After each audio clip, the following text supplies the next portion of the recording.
ओम शांति। प्यारे भाइयों बहनों, हम सभी प्यारे बाबा के बच्चे, जब से हम भगवान के बने हैं हम सभी गॉडली स्टूडेंट बन गए। बाबा ने हम सबको अनेक बार ये बात बताए हैं कि बच्चे, जब तक जीना है तब तक पढ़ना है।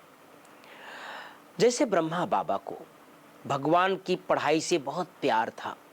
बाबा कई बार बच्चों को कहा करते थे कि बच्चे, कुछ भी हो जाए मुरली मिस नहीं करना।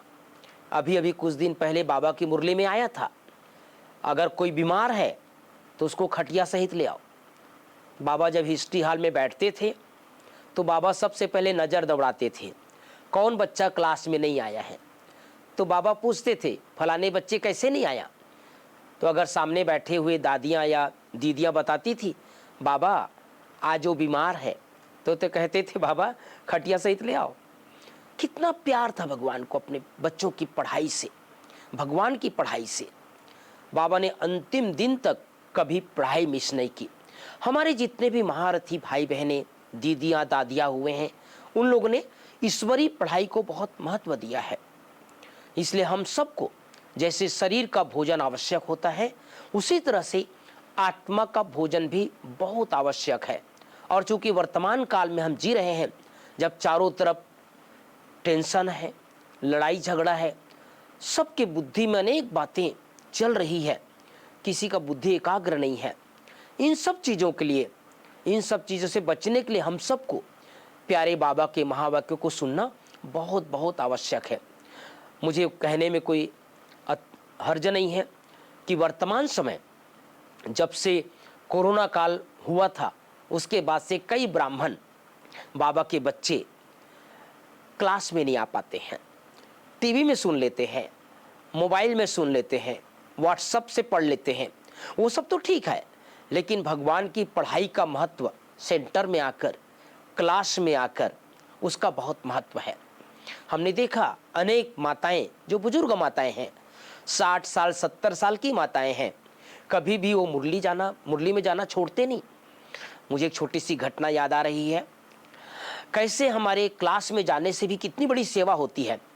एक जगह की बात है, एक 70 साल की माता सुबह सुबह मुरली सुनने जाती थी, डायरी पेन लेकर 5 बजे अपने घर से निकलती थी। आधे घंटे का रास्ता था, पैदल जाती थी। एक जगह चौराहे पर नगर, वो जो पुलिस वाला है, वो रोज देखता था, माता जी कहाँ जाती है सवेरे सवेरे। एक दिन पुलिस वाले ने पूछा, माता जी कहाँ जाते हो। तो उस माता जी ने कहा, कॉलेज जाती हूँ। अब वो पुलिस वाले के मन में आया, है सुबह सुबह कॉलेज, 5 बजे जा रही है, ये कौन सा कॉलेज खुलता होगा। तब तक वो माता जी अपना डायरी पेन लेकर, एक हाथ में डायरी एक हाथ में पेन लेकर के आगे निकल गई। फिर दूसरे दिन वो माता आई, वो पुलिस वाले के मन में आया, फिर पूछा, माता जी बताओ ना कहाँ जाते हो। तो बोला, कल बताया था ना कॉलेज जाती हूँ, मुझे रोज पूछते हो। माता जी के अंदर वो नशा था, मैं ईश्वरीय पढ़ाई पढ़ने जाती हूँ। फिर वो पुलिस वाले के मन में आया, आज तो जरूर पूछूंगा। तीसरे दिन फिर आकर के सामने आकर के पूछा, माता जी सच सच बताओ आप कहाँ जाते हो। तो बोला, भैया रोज पूछते हो, मेरा मीठे बच्चे निकल जाता है, आपको अगर कॉलेज देखना है तो मेरे पीछे पीछे आओ। अब माता जी को बड़ा नशा। अब सोचो भाई बहन, वो दृश्य सामने लाओ, आगे आगे माता जी डायरी पेन लेकर, पीछे पीछे पुलिस वाला डंडा लेकर। अब जैसे ही सेंटर के नजदीक पहुंचे, माता जी दौड़ के ऊपर चली गई, दीदी दीदी जल्दी निकलो दीदी। बोले क्या हुआ। बोले दीदी सुबह सुबह। दीदी बोली क्यों माता जी, सुबह सुबह क्यों हल्ला कर रही हो। बोले दीदी दीदी जल्दी निकलो दीदी। बोले क्या हुआ। दीदी एक ग्राहक पकड़ के लाई हूँ। कितना नशा। दीदी ने बोला, पता नहीं कौन सा सुबह ग्राहक पकड़ के लाई है। दीदी को बोला, जाओ दीदी नीचे, एक ग्राहक पकड़ के लाई हूँ। अब वो दीदी नीचे गई, ऊपर के हाल से नीचे आई तो सामने पुलिस वाले ने पूछा, कैसे आना हुआ भैया। बोले दीदी मैं तो ब्रह्मा कुमारी आश्रम को पहली बार देख रहा हूँ, आपके यहाँ एक माता आती है, मैं 3 दिन से पूछ रहा था कहाँ जाते हो।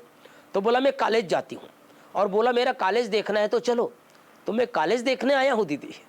तो दीदी ने कहा, ऐसा है भैया, आप नए हो ना, आप 9 बजे आना, आपका कॉलेज 9 बजे खुलेगा, 9 बजे आप आकर के हमारे बाबा का ज्ञान को सुनना। अब वो 9 बजे आया, 9 बजे उसको प्रदर्शनी दिखाया, कोर्स किया, कोर्स करने के बाद वो भी बाबा का स्टूडेंट बन गया। अब उसी रास्ते से मोटरसाइकिल से आता था वो पुलिस वाला, और माता जी को रास्ते में लेकर के कहता था, माता जी मेरे गाड़ी में बैठ जाओ, मैं भी कॉलेज का स्टूडेंट बन गया। तो प्यारे भाइयों बहनों, कहने का मतलब ये है कि हम सब जो मुरली सुनने क्लास में जाते हैं, इससे सिर्फ हमारा ही फायदा नहीं होता है, बल्कि सेवा हो जाती है, अनेक आत्माओं के लिए प्रेरणा स्रोत बन जाते हैं और आत्मा का भोजन हो जाता है। तो कहने का मतलब यही है, प्रतिदिन हमें रोज पढ़ना चाहिए। सुबह सुबह आत्मा को भोजन कराने का एक सुंदर तरीका है, 1 घंटा पौन घंटा हम बैठ करके, और एक चीज और लास्ट में बता देना चाहता हूँ, कई बार हम मुरली सुनने तो बैठ जाते हैं, लेकिन हम कई बार अपने मोबाइल में मुरली देखते रहते हैं, आसपास देखते रहते हैं। 1 घंटा कम से कम एकदम एकाग्रचित होकर के पढ़ें, इससे मन में कुछ अच्छी बातें आएगी। और कई भाई बहनों का ये भी कंप्लेन रहता है कि मुरली तो सुन लिए, लेकिन बाहर निकले तो कुछ याद नहीं है। कई बार पूछते हैं आज बाबा ने क्या बोला, कहते हैं बहुत अच्छी अच्छी बात बोला, अरे क्या बोला वो तो याद नहीं है। तो एक सुंदर तरीका आप सबको बता देना चाहता हूं, मुरली सुनते सुनते पहली बात ये करें कि मुरली के साथ ही अभ्यास करें।